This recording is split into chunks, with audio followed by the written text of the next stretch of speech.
देखो यार, अभी रिसेंटली में क्या हुआ, एसएससी का प्रोटेस्ट हुआ है और हम देख रहे हैं कि किस तरह से जो है नामी गिरानी टीचर्स को, जिसके लाखों करोड़ों फॉलोवर्स हैं और उसके ऐप पे पढ़ने वाले की संख्या बहुत ज़्यादा स्टूडेंट्स हैं, कैसे उनको बिल्कुल एक जलील किया गया। एक टीचर को इस तरह से जो हरकत किया गया उसके साथ, वो कहीं से भी ठीक नहीं है। लेकिन हम समझते हैं कि आखिर ये जो आयोग है एसएससी और ये जो रेलवे है, ऐसा इसी के साथ बार बार क्यों होता है। दरअसल क्या होता है कि भारत में एसएससी और रेलवे का एग्ज़ाम देने वाले की संख्या काफ़ी ज़्यादा है। तो ज़्यादा एग्ज़ाम देने वाली संख्या होने की वजह से ये लोग जो एग्ज़ाम कराती है उसमें कहीं न कहीं लोग गड़बड़ी करती है। कभी ये लोग का जो पेपर है, कभी उसमें क्वेश्चंस गलत आ जा रहे हैं, कभी लोग सेंटर्स को इतना दूर फेंक दे रहे हैं कि 300-400 किलोमीटर से लोगों को आना-जाना पड़ता है, ट्रेन में भीड़ रहती है, कई लोग जा नहीं पाते हैं। तो इस तरह से इन लोग का हरकत रहा है। शुरू से ही लोग पेपर लीक, एग्ज़ाम टाइम पे नहीं लेना। ग्रुप डी को देखो पिछले साल फॉर्म बढ़ा दिया है और अब तक वो एग्ज़ाम नहीं लेता। एनटीपीसी बढ़ाता है, जब जब मोदी जी का सरकार आता है तब तब एनटीपीसी का फॉर्म बढ़ाया जाता है और 1 साल, 1.5 साल, 2 साल के बाद एग्ज़ाम लिया जाता है। तो ये कहीं से भी ठीक नहीं है।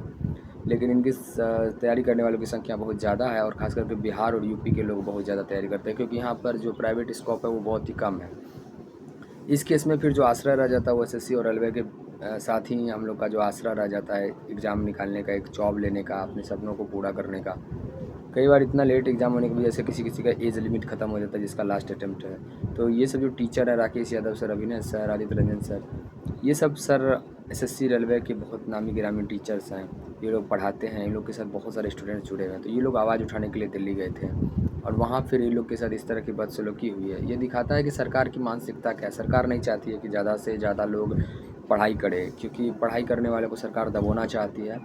और इसके पीछे सबसे बड़ा रीज़न ये है कि जो शिक्षित लोग होते हैं, जो पढ़े लिखे इंसान, प्रोफेसर, टीचर्स होते हैं, वो राजनीति में जब नहीं आते हैं, जो प्लेटो का कहना था कि शिक्षित लोग को राजनीतिक मानना चाहिए, जब ये लोग नहीं आते हैं तो इस तरह से अशिक्षित लोग जो है हम लोगों पर राज करते हैं, बाला फुसला देते हैं, जुमलाबाजी करके ये लोग राज करते हैं। और जो एसएससी आयोग है, रेलवे आयोग है, ये लोग का जो मंत्री तक लिंक होता है वो सब बीजेपी के ही होते हैं। अभी क्योंकि सरकार उनका है, बीजेपी के ही मंत्री है, तो सब कुछ मोदी जी को पता है, फिर भी जो इस तरह की हरकत क्यों हो रही है मुझे समझ नहीं आ रहा है। लेकिन एक बात समझ में आ रहा है कि जो दर्द है, जो टीचर्स को इस तरह से जलील किया गया, विश्व गुरु बनने का सपना तो कुछ है ही नहीं। इंडिया विश्व गुरु बनने से रहा नहीं।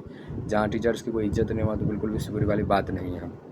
और जो विद्यार्थी भी तैयार हो रहे हैं वो देख रहे हैं किस तरह से आयोग कुचल रहा है। तो कल होकर जब वो भी डिपार्टमेंट में जाएंगे, उसकी भी मानसिकता वही रहेगी कि कुछ लो इन लोगों को। क्योंकि जो पुलिस कल तक जॉब के लिए भटक रहे थे, आज वो पुलिस जॉब लेने के बाद इस तरह का जो है हरकत कर रहे हैं। थोड़ा भी शर्म लाज नहीं है, बेशरम सबको।